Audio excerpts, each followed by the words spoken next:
Assalamualaikum warahmatullahi wabarakatuh. Selamat pagi teman. Apa kabar hari ini? Obsesi obrolan sehat sahur dini hari dari Gema Suri FM yang didukung penuh oleh Rumah Sakit Muhammadiyah kembali tersaji di tempat Anda. Apa kabar semua? Semoga sehat, semoga baik ya. Dan selama 30 menit ke depan kita akan mencoba untuk ngobrol seputar permasalahan kesehatan, karena yang kita undang teman-teman dari RSU Muhammadiyah Ponorogo ya, para dokter, perawat ataupun yang lain yang sengaja hadir untuk membersamai kita di obsesi kali ini. Dan tema yang kita usung adalah manfaat berpuasa untuk penderita hipertensi bersama dengan Dr. Julie Astika Nugrahaining Aziza dari RSU Muhammadiyah. Dan kalau misalnya teman-teman masih ketinggalan ya, atau misalnya kelupaan, waduh temanya bagus banget, tapi kok saya ketinggalan, nggak perlu takut.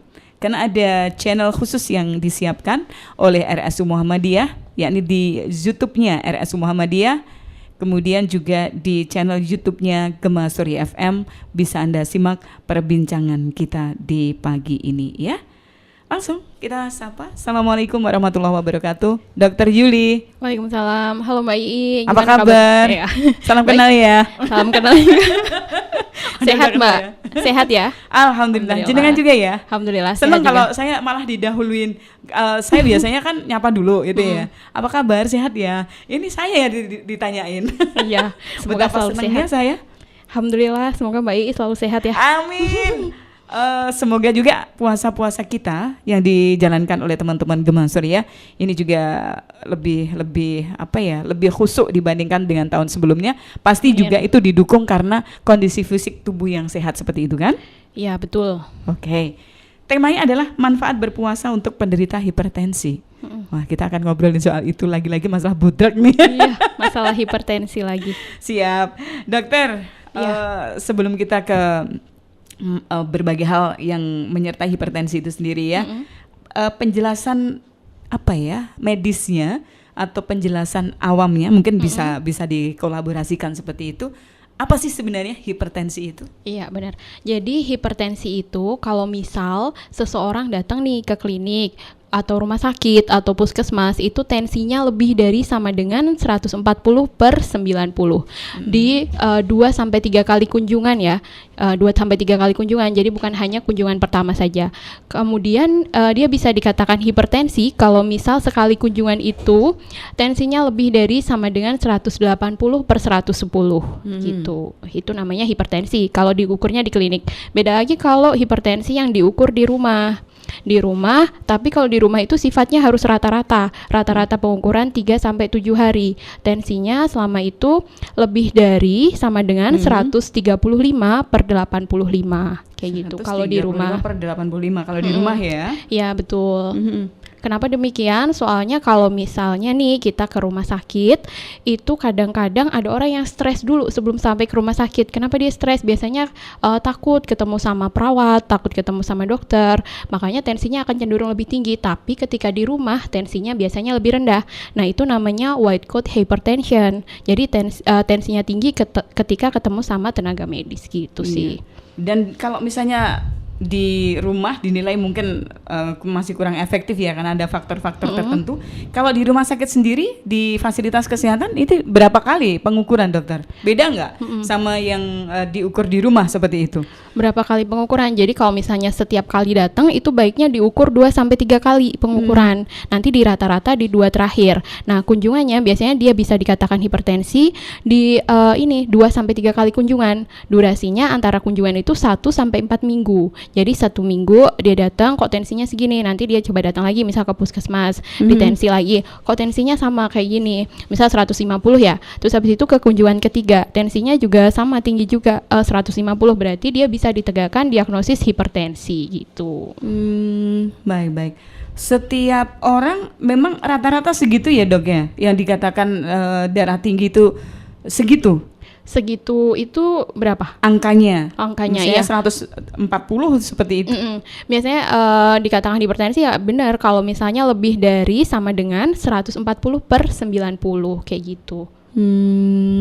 Baik-baik. Nah, di usia berapa itu dokter seseorang bisa kena hipertensi, dan apakah misalnya selama ini di RSU Muhammadiyah ketika menerima pasien hipertensi seperti itu, ada yang sudah masih muda ternyata udah kena hipertensi?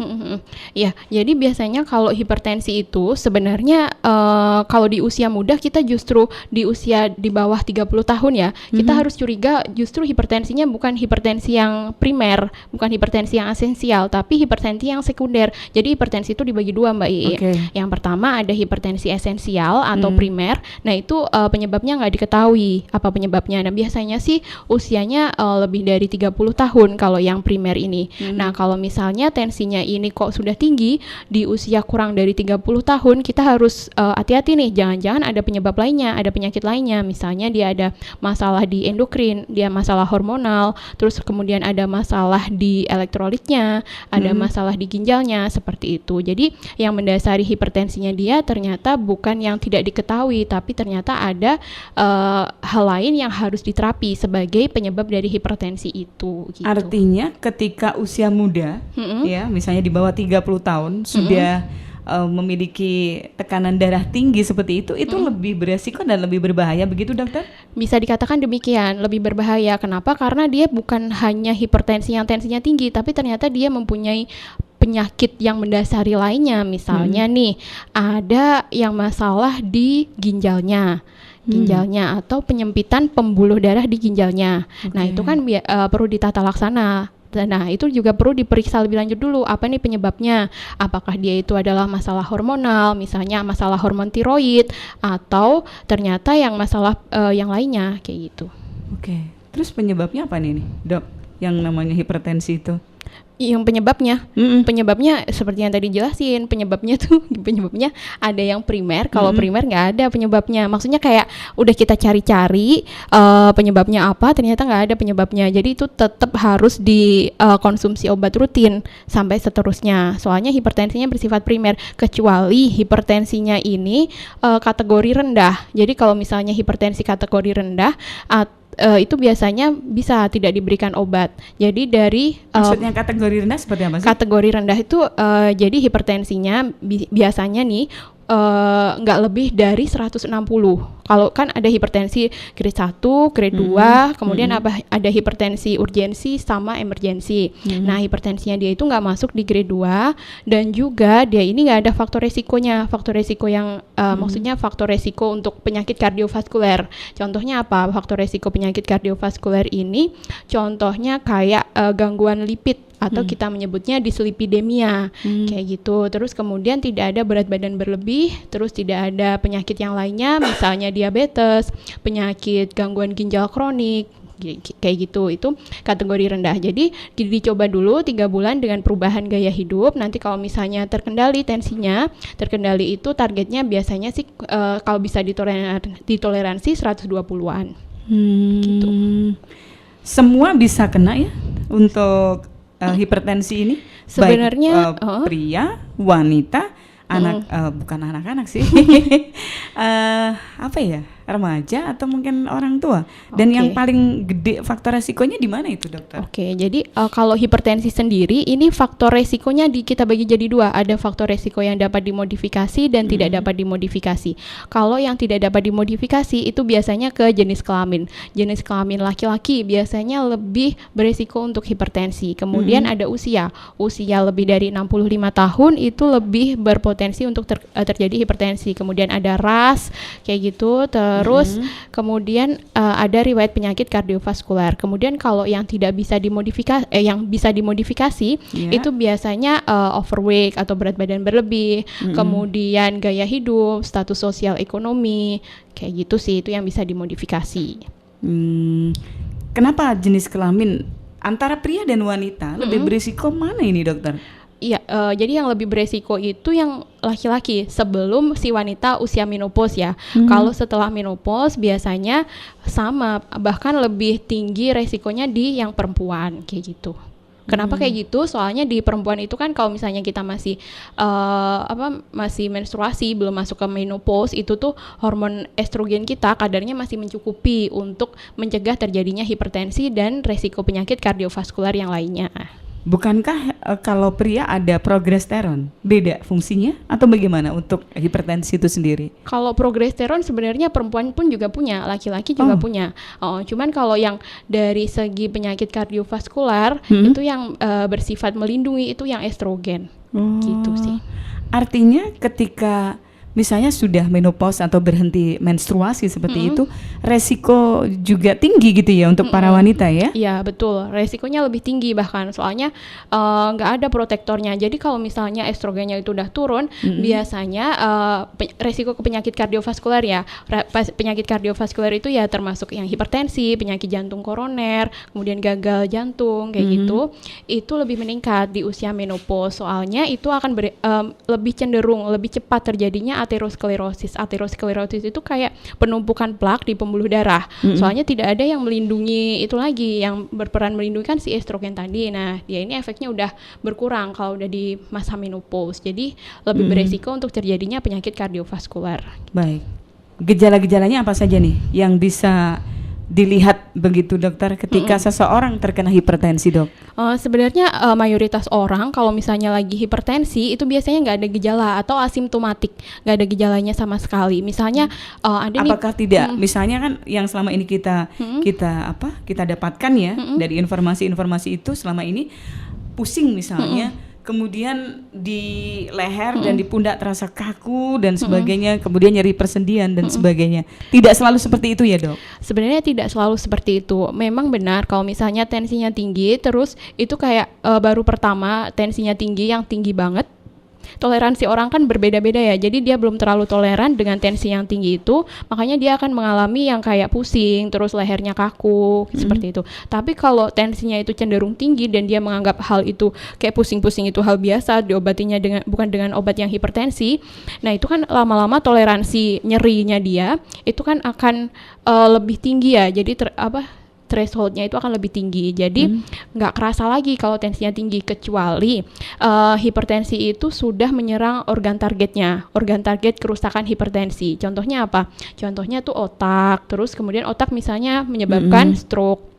Stroke kan udah pada tahu ya, kalau stroke itu misalnya ada tiba-tiba tidak sadar, terus lemes tangan kakinya kayak gitu, itu mengarah ke stroke. Terus ada yang ke retinopati hipertensi, gangguan pembuluh darah di mata, itu biasanya pandangannya buram kayak gitu. Tapi tidak selalu pandangan buram itu adalah komplikasi dari hipertensi. Terus kemudian bisa juga komplikasinya ke jantung. Jantung bisa penyakit jantung koroner yang ada nyeri dada, keringat dingin, mual muntah kayak gitu. Terus ada juga gagal jantung. Nah, gagal jantung sama gagal ginjal ini gejalanya kadang-kadang mirip-mirip. Jadi dia itu kakinya bengkak, seluruh tubuhnya kadang bengkak, perutnya itu makin gede. Terus dia juga ngerasa sesak, biasanya kayak gitu.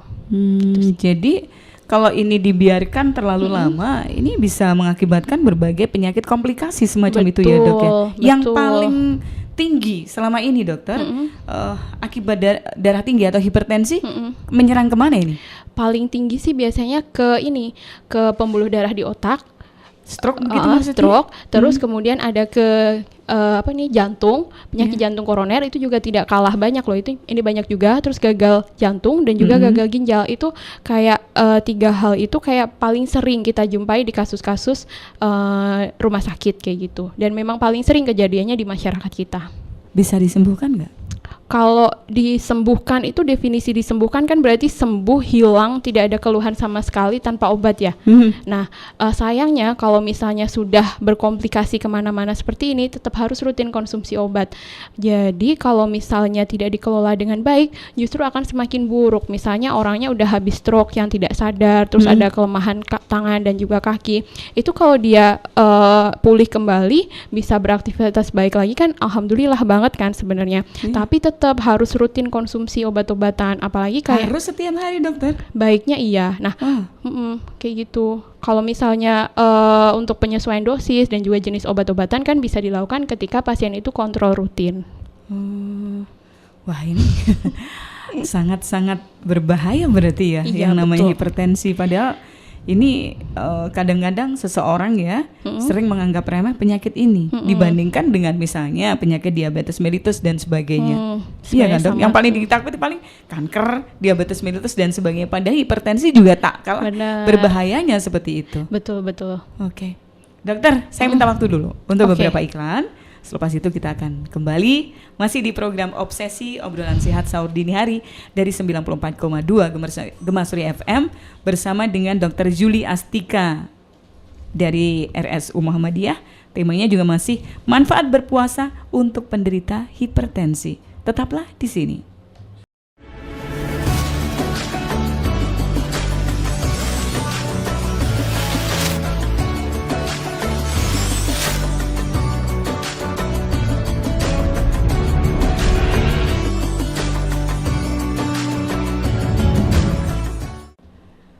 Baik, kita lanjutkan teman. Sajian Obsesi Obrolan Sehat Sahur Dini Hari Gemasuri FM kerja bareng dengan RSU Muhammadiyah Ponorogo. Masih juga soal manfaat berpuasa untuk penderita hipertensi. Narasumbernya Dr. Julie Astika NA. Panjang banget namanya. Saya singkat aja NA gitu ya. Siap, nggak apa-apa Mbak. Nah dokter tadi sudah kita jelaskan masalah hipertensi, kemudian penyebab-penyebabnya. Lalu ini dok, yang umum banget yang sering kita temui, apakah hipertensi ini dapat menurun dari orang tua ke anaknya? Benar. Jadi hipertensi itu bisa dikatakan diturunkan secara faktor genetik. Jadi kalau misalnya penyakit keturunan gitu ya, maksudnya ya. Bisa. Jadi kalau misalnya kedua orang tua itu bukan, maksudnya kayak resikonya akan meningkat kalau misalnya kedua orang tuanya hipertensi. Jadi seseorang anak itu akan lebih cenderung untuk mengalami hipertensi. Nah, itu kan faktor genetik ya. Faktor genetik itu akan muncul kalau misalnya dia didukung oleh faktor lingkungannya. Jadi faktor genetik yang dia punya didukung dengan lingkungan yang mendukung untuk memunculkan suatu penyakit, maka penyakit itu akan muncul. Makanya dalam hipertensi ini ada dua faktor resikonya. Ada faktor resiko yang bisa dimodifikasi dan faktor resiko yang tidak bisa dimodifikasi. Tadi kita udah nyebutin belum sih Mbak ini? Sudah sedikit. Udah ya. Jadi kalau misalnya faktor lingkungan yang akan mendukung terjadinya hipertensi akibat si orang itu memiliki faktor genetik hipertensi, itu contohnya apa saja? Misalnya gaya hidupnya yang kurang baik. Misalnya gaya hidup yang tidak baik itu dietnya tidak seimbang. Jadi kurang serat, kurang sayur buah gitu-gitu. Terus konsumsi garam yang tinggi itu bisa juga menyebabkan terjadinya hipertensi. Ditambah obesitas itu juga meningkatkan terjadinya hipertensi dan juga kurangnya aktivitas fisik serta stres. Kalau misalnya kurang aktivitas fisik terus orangnya stres juga, nanti kan akan menyebabkan terjadinya obesitas yang kemudian juga bisa menyebabkan terjadinya hipertensi ini gitu. Artinya ketika misalnya ada orang tua gitu ya yang menderita hipertensi, ini harus benar-benar anak-anaknya ini wajib mewaspadai itu. Betul. Dan apakah ini selalu dokter? Selalu menurun ke anaknya? Sebagian besar sih iya, sebagian besar ya, bahkan orang yang tidak memiliki genetik hipertensi pun kalau misalnya gaya hidupnya dia kurang baik, lingkungannya mendukung dia, bahkan dia juga bisa hipertensi juga tanpa harus memiliki genetik yang hipertensi tadi. Jadi kalau misalnya seseorang anak itu udah orang tuanya hipertensi, ya mesti hati-hati, dijaga banget pola hidupnya gitu. Artinya kita masih bisa melakukan atau memodifikasi agar hipertensi itu tidak juga menyerang kita, ngaten ya dok? Iya betul, bisa dimodifikasi dari gaya hidup kita. Oke, baik. Kemudian cara mendeteksi gimana dok? Cara seseorang mendeteksi itu kena dan sebagainya. Dan mulai umur berapa ini harus ada kewaspadaan semacam itu? Kalau mungkin ada juga ya istilahnya umur-umur tertentu di mana dia harus mewaspadai itu. Biasanya kalau misalnya orang itu harus waspada hipertensi itu biasanya di usia lebih dari 18 tahun, tetap kayak harus cek rutin kesehatan. Masih 18 tahun bisa kena? Bahkan di hipertensi di anak-anak pun ada, gitu. Tapi kita nggak bahas di sini ya. Jadi hipertensi. Nggak sedikit mungkin. Kenapa ini bisa terjadi? Ya, karena bisa jadi kalau misalnya seperti yang tadi di awal kita bilang, kalau misalnya hipertensi itu terjadi di usia kurang dari 30 tahun, berarti kan ada penyebab sekunder aware yang menyebabkan si penyakit ini. Misalnya kenapa anak-anak ini kok punya hipertensi? Misalnya si anak ini ada infeksi di radang tenggorokan. Radang tenggorokan kan penyebabnya ada bakteri. Bakteri, nah itu bakterinya ke aliran darah. Nah, kalau dia berdomisili, dia menetap di menetap di ginjal, terus menyebabkan kerusakan ginjal, kan berarti ginjalnya rusak. Fungsi ginjal itu nanti kalau misalnya rusak, dia juga bisa menyebabkan terjadinya hipertensi itu tadi. Gitu. Itu kalau pada anak-anak. Nah, kalau pada dewasa tetap harus dimonitor kayak tekanan darahnya, kemudian tinggi badan, berat badan, indeks massa tubuh, terus kemudian lingkar pinggang, kayak gitu tetap harus dicek. Terus boleh juga cek darah rutin, kemudian fungsi ginjal dan lain-lainnya kayak gitu untuk lebih aware terhadap hipertensi. Kenapa dokter? Tadi menyebutkan hubungannya lingkar pinggang, obesitas dan sebagainya dengan hipertensi. Apa yang kaitannya ini?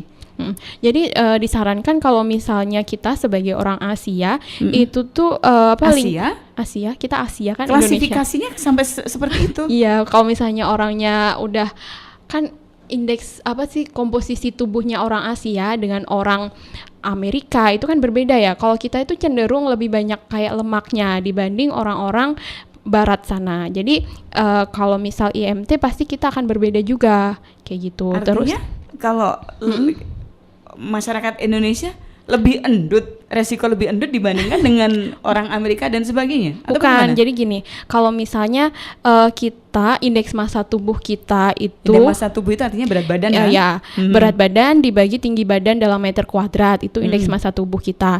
Misalnya itu masih, kalau misalnya di luar Asia itu kan dikatakan kalau misalnya di overweight lebih dari 25 ya. Kalau di sini jangan sampai 25, kalau bisa 23-an kalau nggak salah. Nah, kenapa? Karena komposisi tubuhnya kita itu lebih banyak lemaknya dibanding mereka orang non Asia gitu. Faktornya karena apa ini? Kok itu bisa biasanya ada perbedaan? Karena etnis kita kayak gitu. Terus di genetik kita kan juga berbeda dengan mereka yang non Asia. Gitu. Sampai saya berpikir gini dok, kenapa ya kalau orang luar negeri, Eropa dan sebagainya, misalnya usianya sudah ada yang sampai menyentuh 90, ada yang sampai 100 dan sebagainya. Padahal kalau kita di Indonesia, maaf ya, mungkin istilahnya tingkat kematiannya di usia-usia yang lebih rendah seperti ya. itu dok. Soalnya kalau misalnya kita aja bahkan di usia berapa ya, maksimal kayaknya angka harapan hidup Indonesia tuh berapa sih, 60 ya kalau nggak salah.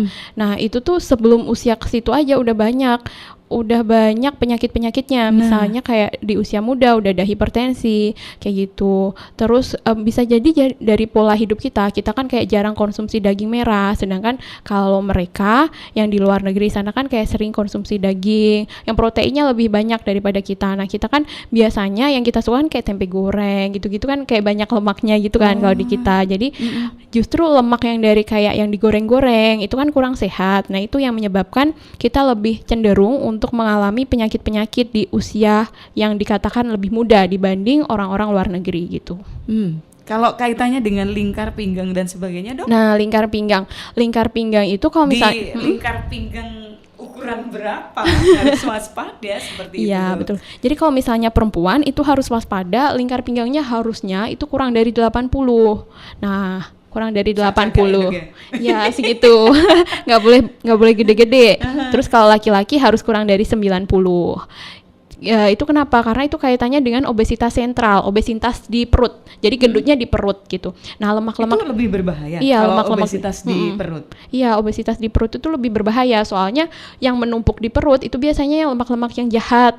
Kayak gitu. Jadinya itu yang akan menyebabkan terjadinya kayak penumpukan plak di pembuluh darah yang menyebabkan penyakit jantung koroner, diabetes, gangguan profil lemak kayak gitu. Makanya itu kayak harus dicegah banget gitu sih. Oh, makanya ada banyak orang-orang sekarang ini yang intinya adalah bagaimana membuat perut yang awalnya buncit menjadi langsing karena itu ya faktornya. Betul, ya. itu salah satu penyebabnya juga.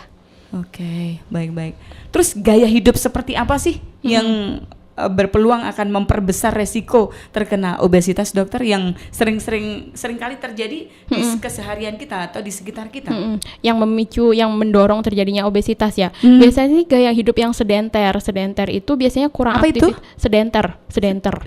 Bahasa mana ini? Bahasa mana ini? Sedenter. Ini bahasa Indonesia sebenarnya. Jadi kayak yang kurang aktif bergerak. Jadi dikatakan kurang aktif bergerak itu misalnya kita mager deh, istilah gampangnya sedenter tuh malas mager gerak ya. Iya, mager kayak lebih banyak rebahannya dibanding kayak aktivitasnya. Misal kayak kita pergi kerja, kita biasanya kan naik motor, naik mobil gitu kan. Sedangkan orang kayak di Jepang gitu-gitu kan dia lebih kayak aktif, bersepeda, jalan kaki gitu ya. kan. Jadi kayak pembakaran kalorinya kan lebih banyak yang di sana dibanding Orang Indonesia kayak manja. kita mager-mager gitu. Terus gaya hidupnya ya yang beraktivitas fisik rutin, misalnya aktivitas aerobik intensitas sedang. Itu kayak lari, terus yang bagus ya. Lari, terus renang, itu minimal 30 menit setiap melakukannya dan diulang 3 sampai 5 kali per minggunya. Jadi dalam seminggu itu kita harusnya aktif berolahraga, walaupun kita sibuk harusnya sih disempatin kayak gitu. Terus apalagi ya, dari pola makannya juga perbanyak buah dan sayur, kemudian dikurangi garamnya, maksimal garamnya itu 1 sendok teh. Terus kemudian makanan manisnya dikurangi, junk food dikurangi. Terus minyak itu bahkan katanya, yang namanya junk food apa sih, Dok? Junk food tuh kayak makanan yang cepat saji tuh kayak ayam goreng, bukan yang digoreng sendiri, maksudnya ayam goreng yang diproses beli-beli kayak gitu. Kemudian hamburger, yang chicken fried itu ya. ya. Betul, nggak boleh menyebutkan. Itu. Tapi kan namanya kan beda. Saya nggak menyebut merek loh. Fried chicken kan udah umum banget. Betul, ayam goreng bahasa Indonesianya. Terus ada yang bilang merokok juga. Oh iya benar. Jadi kita harus menghindari merokok. Soalnya kalau merokok itu tuh kan di rokok itu banyak zat-zat yang sebenarnya berbahaya di tubuh kita. Ada nikotin atau ada yang lain juga? Ada yang lain juga, banyak kan komponen rokok itu sebenarnya justru zat-zatnya ini bersifat karsinogenik yang akan menyebabkan kanker juga kayak gitu. Terus harus menghindari konsumsi alkohol harus dibatasi. Terus harus perbanyak minum air putih, minimal 1,5 liter sampai 2 liter, kecuali ada rekomendasi khusus dari dokternya untuk mengurangi asupan air kayak gitu. Itu sih case by case. Jadi tergantung, kalau misalnya dia ada permasalahan yang harus membatasi air, ya memang harus dibatasi gitu sih. Baik, Dok, sebenarnya apa sih yang terjadi ketika seseorang kena hipertensi? Apa yang terjadi ketika seseorang terkena hipertensi? Biasanya kan tensinya akan cenderung lebih tinggi. Terus kemudian tensi yang tinggi ini lama-lama, kalau misalnya nih kita ibaratkan aja selang itu memompa dengan tekanan yang terlalu tinggi, otomatis kan akan terjadi kerusakan ya lama-lama di pompanya. Nah itu kalau misalnya orang lama-lama terkena hipertensi tapi tidak ditangani dengan baik dan tensinya akan cenderung tinggi dan semakin tinggi, bisa jadi terjadi pecah pembuluh darah.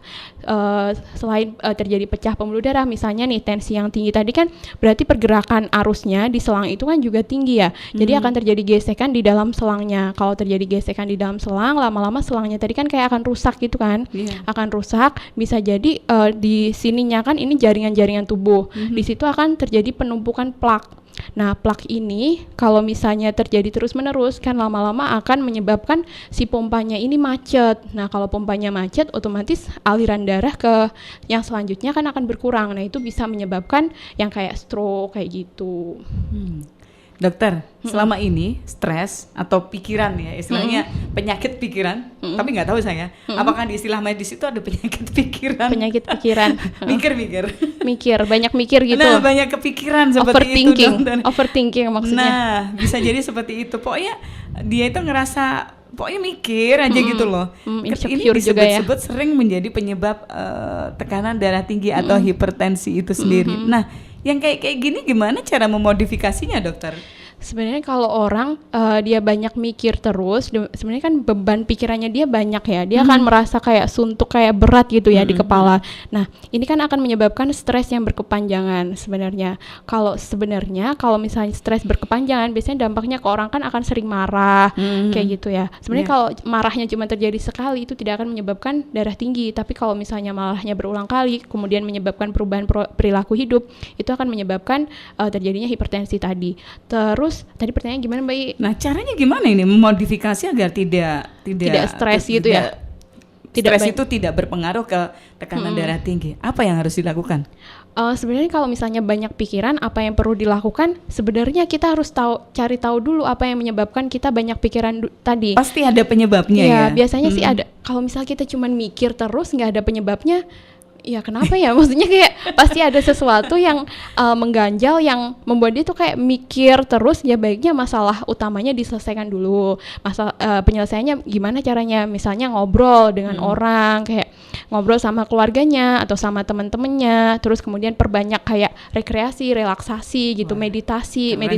Sholat kan juga meditasi sebenarnya, kayak yoga itu juga bisa menghilangkan stres. Terus kemudian kayak aktivitas fisik, pergi-pergi ke alam bebas kayak gitu, atau bersama dengan orang yang bisa mensupport kita. Jadi kayak lebih bisa mengungkapkan apa yang sebenarnya dirasakan, terus nanti kayak pikirannya itu akan lebih berkurang sih sebenarnya, dan sama diikhlaskan aja kalau misal masalah utamanya itu tidak bisa diselesaikan gitu. Oke, siap. Waktu kita, dokter, aduh penjelasannya hebat banget nih. Tapi sayang waktu kita terbatasi. Oke. Masih siap kan untuk hadir di episode berikutnya? Insya Allah. Oke, sengaja loh nanti Mas Andri dan Mbak Gavin yang nganterin ke Gema Surya ya. Oke, pagi-pagi waktunya mau makan sahur harus nganterin. Tapi demi obsesi kan. Ya, oke. Baik, matur suwun dokter sudah rawuh ke Gema Surya FM di Merbabu 67 Ponorogo untuk pagi ini. Insya Allah tema ini akan kita lanjutkan, manfaat berpuasa untuk penderita hipertensi bersama Dr. Julie Astika NA ya dari RSU Muhammadiyah Ponorogo. Kalau misalnya ketinggalan, jangan lupa klik di channel YouTube-nya Gema Surya FM dan channel YouTube-nya RSU Muhammadiyah yang punya tagline mudah, nyaman, dan islami. Terima kasih. Assalamualaikum warahmatullahi wabarakatuh.